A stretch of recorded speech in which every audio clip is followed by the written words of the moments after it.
All right, hey, what's going on? Welcome to the Leadership Accelerator podcast. If you are watching this on YouTube at Lead with Adam, you're going to notice he's in his car again. And I just want to say that's leadership. Leadership is lifestyle, right? So often people learn the language of leadership before actually developing the lens and the lifestyle of leadership. And if you know me and we've worked together, maybe through a workshop or through one of my speaking engagements, you've learned that I really have a philosophy for leadership. If you haven't heard it before, I'm going to share it with you, right? Leadership is a lens, plus a lifestyle, plus a language, all built on the foundation of love. Right? The more we love someone, the more effective all of those become. The less we love something, it doesn't matter how great our language is, doesn't matter how strong our lifestyle is with leading others, we're going to consistently lose influence. You might say, why, Adam? Because if we don't love people, we can't lead people, and we definitely shouldn't lead people. So some of us, we just need to be praying and looking for ways to say, how can I love people more? You know, show me how I can love people more. You know, myself as a man of faith, I'm like, God, give me a heart for your people. Give me a heart for your people. So, again, that's the formula. That's what we're building things off of. Then we have the blue sky leadership strategy, which you're consistently getting exposure to. Now, you know, when I work with a collegiate coach, or when I work with a CEO or a nonprofit owner or a veteran, right, we always pull from that blue sky leadership strategy. And here on this podcast, I use that as a way to equip you, okay? So today what we're going to talk about one of our 3 specializations, and that specialization within the blue sky leadership strategy, which is a training and equipping strategy to help high-performing teams and leaders, all right? We are going to pull from mission readiness. Now, before I do that, let me kind of preface this. I'm in the car. I'm going to be chatting with you a little bit because honestly, I have not had a second to sit down and do this kind of stuff. Almost every night this past couple weeks, I've been up till midnight editing and refining my book and going back and forth with my editor and with my publishing manager, and then, you know, building out the sales funnels and the web pages. I mean, it's been a lot, and I don't feel tired. And you might be like, well, why don't you feel tired? Staying up till midnight, getting up at 4 or 5 a.m. It's not because I'm grinding and hustling. It's because in this moment, I am on assignment. And while I'm on assignment for a specific thing that I feel I have to do, that I'm meant to do, there's like this really like supernatural grace that comes with that, where I feel that God is empowering me and giving me the energy I need to keep going. So that's a nugget for you right away. Honestly, if we are on assignment, there should be this consistent feeling of just energy and refreshing each day. If that's not happening for you, maybe you're going off of ambition instead of assignment. And if you don't know what I'm talking about and you want to know, man, I want to encourage you, go to adamfjonesbook.com and grab yourself a copy of my first ever book that I've ever written that I think is fantastic, not because I wrote it, but because of the team that was behind it. Grab yourself a copy of that. Man, it's going to be amazing, amazing stuff, and you'll learn a lot more at that site. So, all right, let's get rolling. So considering leadership as lifestyle, that means we could be able to be in transition, in between meetings, and we can be encouraging and equipping someone else. We could hop on a phone call. You know, we could think about someone. We could start to strategize, and that's what I'm doing with you right now. As I'm saying, hey, I'm on the road. Let's chat. Let's do this. All right, so here's what we're going to cover today. I talked about mission readiness. Mission readiness is a specialization within our blue sky leadership strategy because we believe that at Kingdom Operatives, we believe that when people are prepared and resilient, that they will begin to attract new promotions. They will begin to upgrade and level up. But this doesn't happen if we are not mission ready.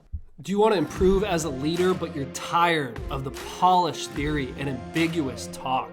Do you want real, raw, unfiltered training that actually works? Well, then welcome to the Leadership Accelerator podcast, where we train high-performing leaders just like you to accelerate their growth by building influential, effective, and resilient leaders and teams using the elements from our blue sky leadership strategy. In each episode, we'll talk about tactics to lead your team and use failures and lessons from my journey as a former Army commander and Black Hawk pilot while also giving you the tips of the high-performance teams and corporations all around the world to help you maximize your influence. If this is something that you have been passionate about and you need to grow in, then we want to help you discover that there is power in your presence and that you are positioned for purpose. My name's Adam Jones, and it's an honor to serve you.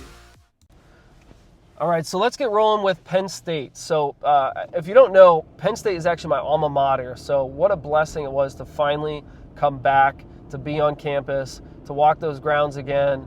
It's amazing. And you could say it's like nothing changed, but honestly, nothing changed in terms of like the school spirit, but everything changed in terms of the school because, well, it just keeps expanding. And a lot has happened since I graduated. So here's what's cool. When I was working with the Penn State men's volleyball team, one thing I wanted to discover was a little bit of some of their tips and tricks of how they handle pressure. And if you know anything about me, I talk a lot about weapons of mass deception and how there are 4 weapons that are trying to destroy your peace, purpose, and power. In my book, if you go to adamfjonesbook.com, you're going to see more of what I'm talking about here, all right? But either way, there are some weapons. And one of these weapons I call the pressure of performance, which doesn't mean pressure and it doesn't mean performance. It means the two combined. It's actually saying, I feel a pressure to perform for other people in order to find my value and worth, right? It's a very destructive weapon that attacks a lot of high-performing leaders and athletes on all different levels, right? So I wanted to see, how do you guys handle feeling that? Feeling, man, all the pressure is on me right now. I want to make sure I still feel worthy, still feel valuable. I don't want to let the team down. How do you handle that? And one of the biggest lessons I learned from them that could sound so simple, but I don't want you to miss this, is the simplicity of their answer. All right, so I talked to 3 different athletes. I think they were all like team captains or seniors, all individually. Now, Penn State men's volleyball is a phenomenal organization. There's been times where they've had to really rebuild and figure out what they want their culture to look like. But man, when I was there right now, that was some top performing athletes. Those were some real leaders who had a love for the game and each other, and it was an honor to talk to them. And here's what I learned. I said, guys, how do you handle pressure? What do you do when you're in the middle of the game and all of a sudden you just feel like, man, I have all this pressure on me, I'm not playing the way I need to, what do you do next? All 3 gave me the same answer without hearing what the other one said. Ready for it? They said, all right, and I'm going to try to remember it. It's been a minute now, but they said, breath work and reset. The next person goes, breathing and reset. Another person goes, breath work and reset. And I remember asking all of them, what is breath work? What is reset? What does it mean to you? You might be like, Adam, you kidding me? You don't know what it means. No, I know what it means. What does it mean to them? As leaders, we got to know what these words mean to them. We give so many words, so many phrases, so many policies. What does that even mean to them, right? So I said, explain that to me a little bit.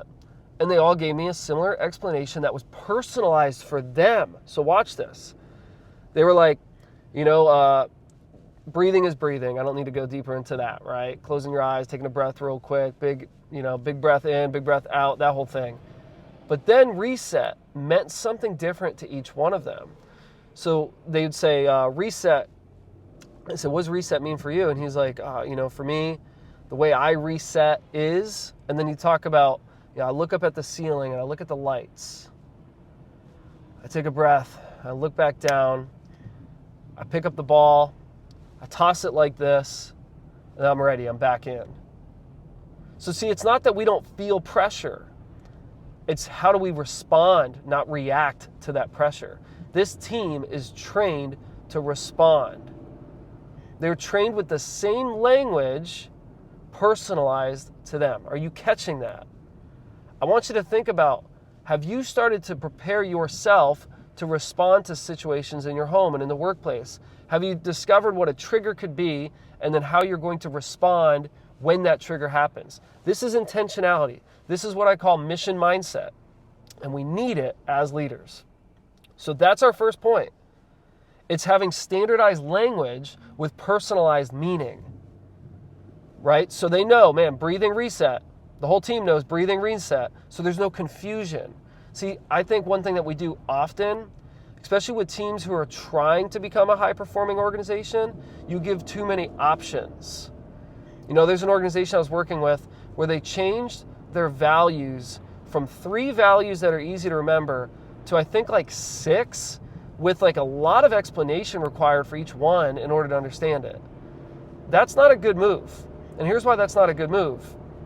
Your people aren't going to remember it, so it's not actually going to be modeled, and you're not going to be able to measure it, right? So it's just something to think about. Simplicity. This amazing team gives you 2 options for how you respond when you feel the pressure on you. Think about that. All right, let's go into our second point for this discussion. I'm going to talk to you about Coach Smetanka with St. Vincent football team. Just an amazing conversation with him. Really, really love his heart for his players. And one thing that I really thought was just something great about our discussion that I'd share with you now is when we were talking about each player, he talked more about just than just their position on the field, but also how he can prepare them for life. That's mission readiness, right? So we see someone on the field and we think, well, how's this going to help them grow in their life? Long term, what's that progression? You know, I was running a masterclass here in Pittsburgh just a couple days ago. And by the way, if you want to attend one of those, go to Lead with Adam, go to my Instagram or Facebook, message me, and just message me Rise Together, and I'll get you some information for our next round here March 11, 2023. But we're talking, and it was cool because the one thing that was kind of coming to the surface was this challenge of retention. And what I shared with them is some things that I've learned from organizations that had low retention that I've either worked with or that I led, right? One of them being a military unit, actually multiple being military units. Retention was low, engagement was low. And I said, the way we retain people is we stop saying we're trying to retain people and we start to progress people. Focus on progression, not retention, and people will be retained, right? They'll stay because they want to see what happens next. We had similar conversations here with Coach Smetanka, and I thought it was just really great. Like, how can we progress our people, not just on the field, but off of it? So we're looking at ways to help them grow by using events and projects and upcoming initiatives and empowering others with our Blue Sky leadership strategy to do that. So it's just something that I really want you to think about, right? Progression versus retention. There's this guy, I think his name's Robert Cialdini, from what I remember, and he's like an American psychologist and writer, and he talks about how people actually do what other people are doing. I mean, just think about it. Like, do you remember Halloween? Did you go around trick-or-treating and notice how every house had the same candy? And it was probably all pretty decent, right? You had your Reese's peanut butter cups, and then you had your Snickers, and that was like the real good house, but still a lot of them had it, depending on where you live. And also, depending on where you live, maybe you didn't have all those options, because again, it was the norm for that location. Here's what this guy had discovered. They were trying to encourage this one hotel to everyone who was at the hotel to put their towels in the hamper when they were done with it, instead of leaving it wherever they were, right? And one way that they did this is they would say, hey guys, you know, put your towel away. Or there'd be like a sign saying, could you please put your towel away? That would help us a lot. And then they changed the sign after working with him to, I think, I'm just going to make this up. I apologize. I don't have the answer for you exactly. But it said like 65%, which is a majority, 65% of our guests put their towel away when they're done using it. Thank you for doing the same. And with that, all of a sudden, they saw a huge shift because people said, oh, that's the norm. I want to belong to that norm. There is a nugget in there for you, all right? When we're trying to encourage our people, if we say, hey guys, retention's low, we really want to get retention up, what do you think is going to happen to them? They're going to start to say, well, you're lucky to have me, you know? Or they're going to say, well, I'm one of the few who are staying, so if engagement's low, I'm going to lower my engagement. See, they're conforming to the norm. We do this just automatically as humans, right? We just start to progress this way where we go, well, that's what people are doing, so that's what I'm going to do. Well, that's the typical candy for trick or treat, so that's what I'm going to do. Think about that in terms of your leadership and how you're encouraging others. You know, are you saying things like retention is low, or are you saying, hey guys, at this company, a lot of people are starting to really progress. They're starting to see a lot of the things that they're working to accomplish come into fruition, and I want to help you do the same. People are going to go, oh, cool, I'm at a company that values progression, so I'm going to value progression. That's point number 2. Now, before we do that, I want to take a commercial break. I'll come right back to you. I just want you to listen to this quick announcement that we have here from Kingdom Operatives, and we'll jump right back into the game, all right? Hey, if you are a high-performing leader, a mission-minded man, a mission-minded woman, you're someone who you live your life hungry for more, and you feel like there has absolutely been something missing in the relationships in your life, that you feel there's a disconnection, you feel maxed out, you feel like you're drifting, or that people are drifting away from you, and you don't want that anymore, then I want to invite you in to a journey. And I want to provide you with a plan of attack. See, as a former Army commander and a Black Hawk helicopter pilot, all of this happened to me as well. And what I realized is I didn't need a manual, I didn't need a book, I didn't need just a conversation with someone. I needed it all. I needed a plan of attack that I could deploy so that I could start to find the freedom that, man, I always wanted. The freedom that I was willing to serve for, the freedom that I was willing to give up free time for.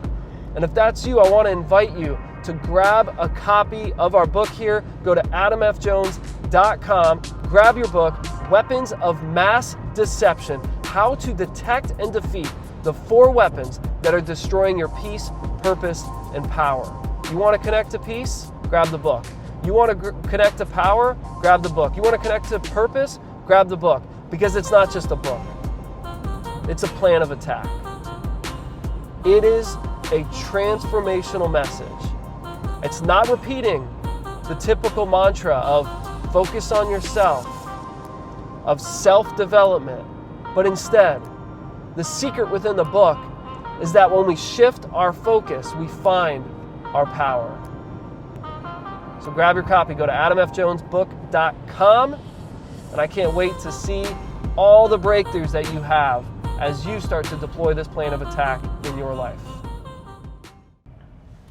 Okay, so here's our third and final point that I want to make in terms of the teams that I've worked with and what I have observed.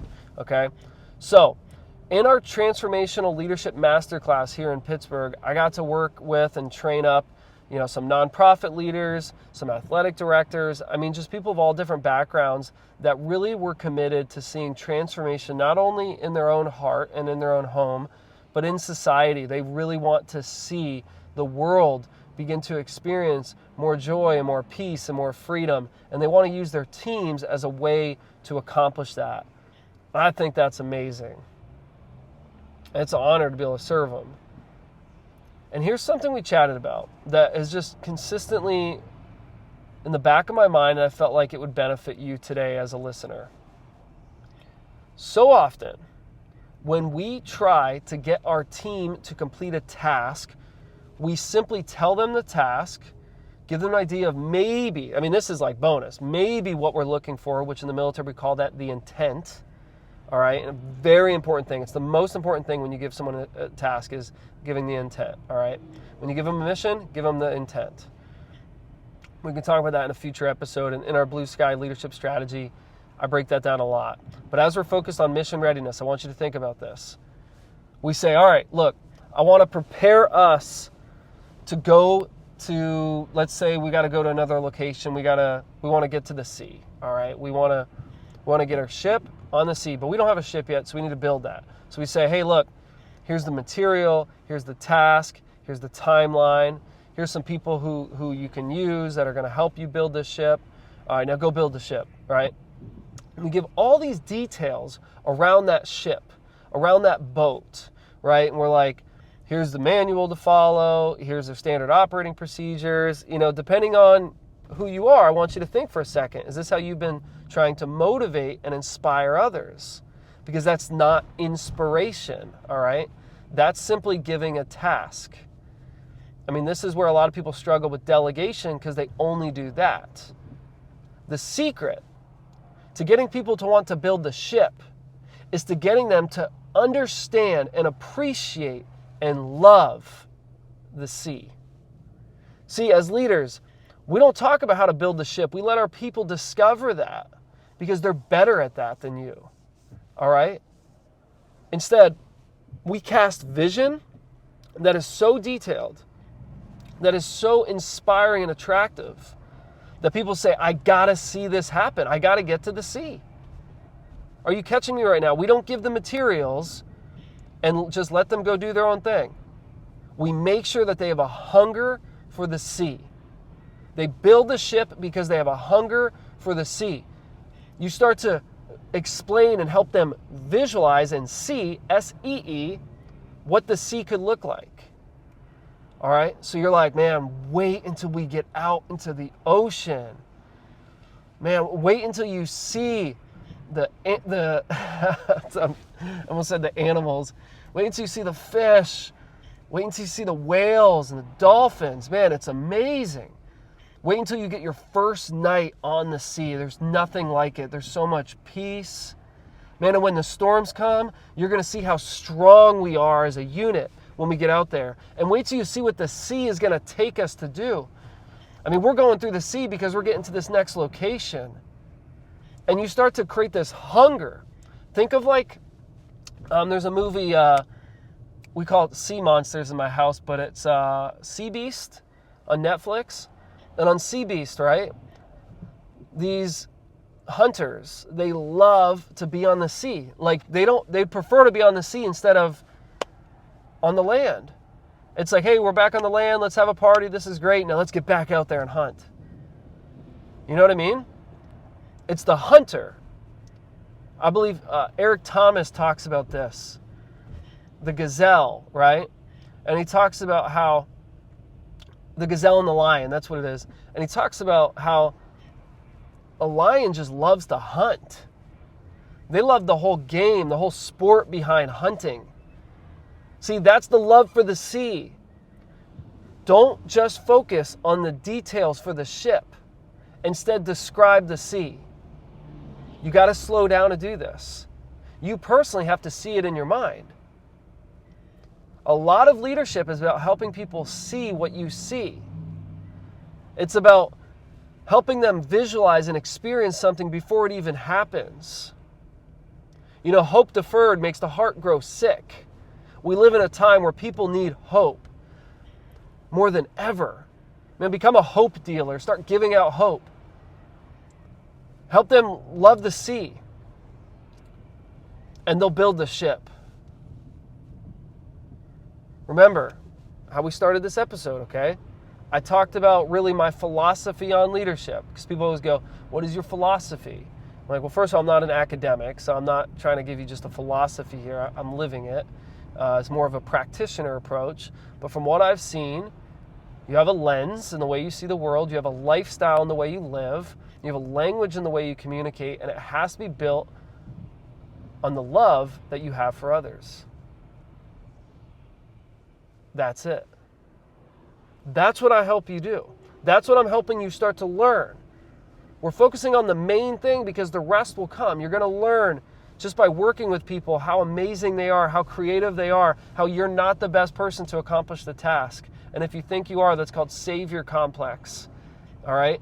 You don't need to be the savior to your unit or to your team or your organization. Instead, just be someone who helps them accomplish the work. Like, you take care of them. This is what Simon Sinek says. I want to paraphrase. Simon Sinek says, right, amazing leadership expert. He talks about our job as leaders is not to do the work, but to take care of the people who do the work. That's what I'm talking about in this episode. That's what I've learned by working with these amazing teams. And I hope that helps you today. I can't wait to be able to work with you more and to help you continue to expand as you learn to accelerate in your leadership. Now, here's the thing. Remember this. It all comes down to mission mindset and intentionality. You got to have that. Continue to develop that. The way you develop it, you get around more people who have it, and it influences you. So what I want you to do as we wrap up this episode is I want you to look for one of these tactics that I've shared, one of these principles, and start to deploy them into your own life. Pick one, and then start to use it this week, each day. So if we talk about Penn State, this could be giving yourself a trigger and a response with clear language that's personalized to you, all right, and your team. Go ahead and start to say that. Hey guys, when this happens, here's something I recommend we start to do. Hey, from now on, whenever we see this type of email, here's what we're going to do. Just give real clear, easy language. Got it? All right, awesome. That's an option for you. We talked about St. Vincent College and some things that I observed there with progression. Are you giving people a plan of progression? Are you talking about what's coming up next? You're present in what's now, but when you talk about them, you're talking about where they're going and what's next, how you're working towards something. That's something I want you to consider to put into play right away as well. But just pick one for now, okay? Maybe your people need a very clear plan of progression. Just have that conversation saying, hey, here's where we're taking you. Here's what you can expect over the next year or two. They're going to stick around because they want to see what happens as long as you're actually acting on it and following up. All right, our last thing with the Leadership Masterclass that I talked about, the love for the C. Pull your whole team together and start to talk about love for the C, whatever that means for you. Where are you going? What are we working towards? Is it a client's appreciation? You know, do you work for a hospital and you want to see lives saved and changed because of better quality care? That's what we should be talking about, not the care itself, not the micro. Let them figure that out. Okay? You're talking about the why, the intent, and you're making it visual. Consider putting that into place. So I gave you a lot of meat here from the teams that I'm working with. And there's some others as well, but this is what I wanted to really just give you the highlights. If you ever want to go deeper into this, let's connect. Go to @LeadWithAdam, on social. Make sure to follow me. You're going to learn a lot more there. I put a lot of extra material out. But also, grab yourself a copy of that book, AdamFJonesBook.com. Go ahead and grab that. It is going to, it's going to change your life. I'm very convicted on that. So as we wrap up, you remember this, right? Whether we're at the top of a peak experiencing all the success in the world, or we're at the bottom of a pit feeling depressed and anxious and like there's no way out, what do? We continue mission.